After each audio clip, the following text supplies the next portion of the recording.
नमस्कार दोस्तों, मेरा नाम है अंकुर कुमार और मैं अंकुर व्लॉग्स में आपका स्वागत करता हूं। और हम बात करने जा रहे हैं दौलताबाद किले के बारे में। दौलताबाद किले का निर्माण भारत में महाराष्ट्र राज्य में औरंगाबाद जिले के पास देवगिरी गांव में 1187 में किया गया। इस किले का पुराना नाम देवगिरी किला था, जिसे आज लोकप्रिय रूप से दौलताबाद किला कहा जाता है। इस किले के निर्माण की शुरुआत देवगिरी के यादवों ने की थी। इस किले पर देवगिरी के यादवों ने 800 से लेकर 1307 तक, खिलजी सल्तनत ने 1307 से लेकर 1317 तक, तुगलक सल्तनत ने 1327 से लेकर 1334 तक, बहमानी सल्तनत ने, अहमदनगर सल्तनत ने 1499 से लेकर 1636 तक, मुगल साम्राज्य ने 1636 से लेकर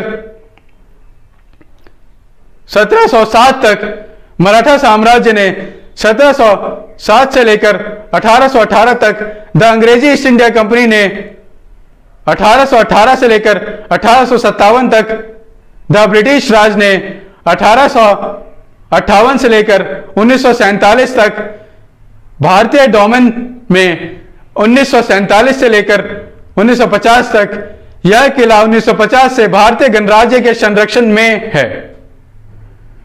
अलाउद्दीन खिलजी 1296 से लेकर 1316। इस किले पर अलाउद्दीन खिलजी ने 1296 में छापा मारा और देवगिरी के राजा रामचंद्र को हराया, लेकिन राज्य को जब्त नहीं किया और राज्य वापस लौटा दिया।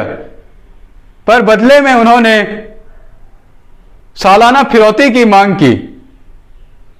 कुछ समय बाद राजा ने फिरौती देने से मना कर दिया, जिसके कई सालों बाद खिलजी ने अपने सबसे करीबी जनरल मलिक काफूर के साथ एक बड़ी सेना भेजी और साथ में ही गुजरात और मालवा को भी अपनी सेना का समर्थन करने के लिए दबाव डाला और ख्वाजा हाजी को भी साथ भेजा।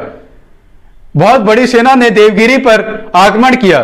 देवगिरी की छोटी और कमजोर सेना ने बिना लड़े ही खिलजी की सेना के सामने आत्मसमर्पण कर दिया और राजा की हार हुई। लेकिन राजा की जान एक बार फिर से बख्श दी गई, जिसके बाद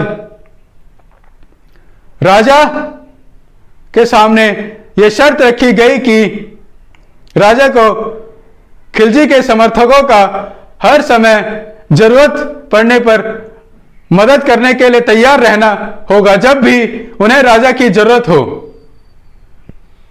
कई सालों बाद 1313 में खिलजी की ताकत को रामचंद्र के उत्तराधिकारी सिम्हाना तृतीय ने चुनौती दी। इस बार मलिक काफूर के साथ युद्ध में सिम्हाना तृतीय की मृत्यु हो गई। मोहम्मद बिन तुगलक ने 1325 से लेकर 1351 तक भारत पर शासन किया था। इनकी राजधानी दिल्ली थी। ये तुगलक सल्तनत के दूसरे सुल्तान थे। इन्होंने 1327 में देवगिरी पर आक्रमण किया और यहां का नाम बदलकर दौलताबाद इन्होंने ही किया था। और इन्होंने अपनी राजधानी भी दिल्ली से यहां पर स्थानांतरित कर ली। इन्हें लगता था कि ये अपनी राजधानी को देवगिरी से बेहतर संभाल सकते हैं। लेकिन कुछ समय बाद ही उत्तर भारत में विद्रोह भड़क उठे और इन्होंने अपनी राजधानी दिल्ली वापस स्थानांतरित कर ली। इन्होंने अपनी जीवनकाल के समय और भी कई परीक्षण किए, लेकिन इनके सभी परीक्षण विफल हो गए। इनके बाद अहमदनगर सल्तनत 1499 से लेकर 1636 तक यह किला संभाला। 1499 में अहमदनगर सल्तनत ने इस किले पर आक्रमण किया। इस बार अहमदनगर सल्तनत ने इस किले का वर्तमान आकार का निर्माण भी करवाया। उन्होंने 1600 तक इस किले का निर्माण करवाया। और 1636 तक इस किले पर शासन किया। यह किला एक ऊंचे पहाड़ पर बना है। इस किले को शिव जी का निवास स्थान भी माना जाता था। किले का विवरण। यह किला 652.2 फीट ऊंचे पहाड़ पर स्थित है और चारों तरफ से बहुत मजबूती से बनवाया गया है, जिसके कारण दुश्मनों का किले पर कब्जा कर पाना लगभग असंभव हो जाता था। यह एक संकरे रास्ते के माध्यम से पहुंचा जा सकता है, जहां केवल 2 लोग इस संकरे रास्ते को पार कर सकते हैं। चट्टान के थ्रू एक लंबी गैलरी का निर्माण किया गया है। इसके शीर्ष पर कुछ पुरानी तोपें भी रखी हुई हैं।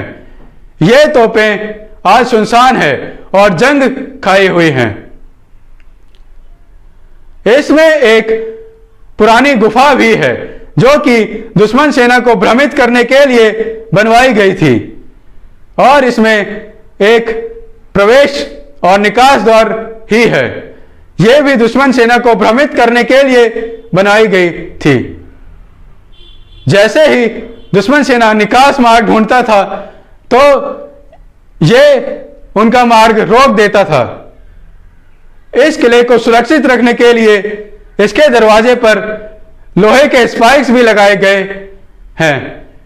ये स्पाइक शंकु के आकार के लोहे के हैं, और जैसे ही हाथी हमले होते थे, तो हाथी घायल हो जाते थे या मारे जाते थे। और दुश्मन अगर पहले दरवाजे से घुस भी जाए, तो उन्हें कोई दूसरा दरवाजा नहीं मिलता था और वे मगरमच्छों का भोजन बन जाते थे।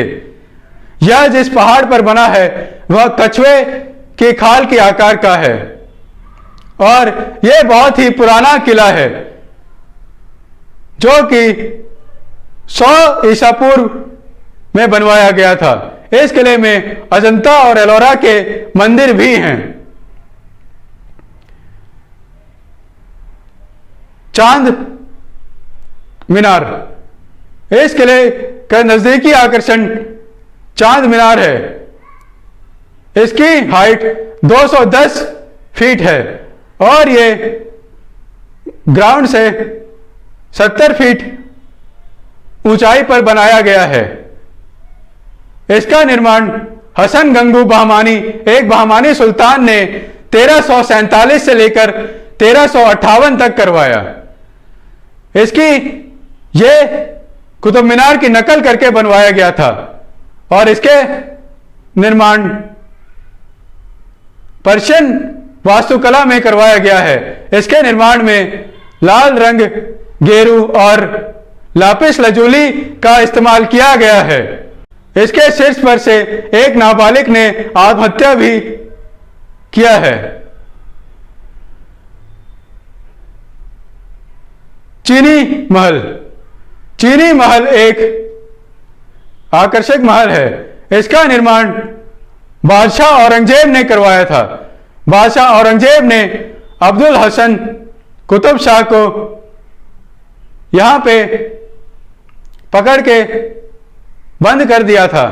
अब्दुल हसन कुतुब शाह गोलकोंडा सल्तनत या फिर कुतुब शाही सल्तनत के अंतिम सुल्तान थे। वे औरंगजेब से युद्ध में हार गए थे, जिसके बाद उन्हें यहां कैद कर दिया गया था। इस किले से नजदीकी हवाई अड्डा औरंगाबाद हवाई अड्डा है, जो कि मात्र 22 किलोमीटर की दूरी पर है। यह दिल्ली के IGI हवाई अड्डे से अच्छी तरह से जुड़ा हुआ है और मुंबई शहर से 366 किलोमीटर दूर है। यहां पहुंचने के लिए 6 घंटे और 34 मिनट का समय कार द्वारा मुंबई से लगता है। चलिए दोस्तों, अब इस किले के टिकट, समय और दिन के बारे में बात कर लेते हैं। इस किले में घुसने के लिए भारतीयों को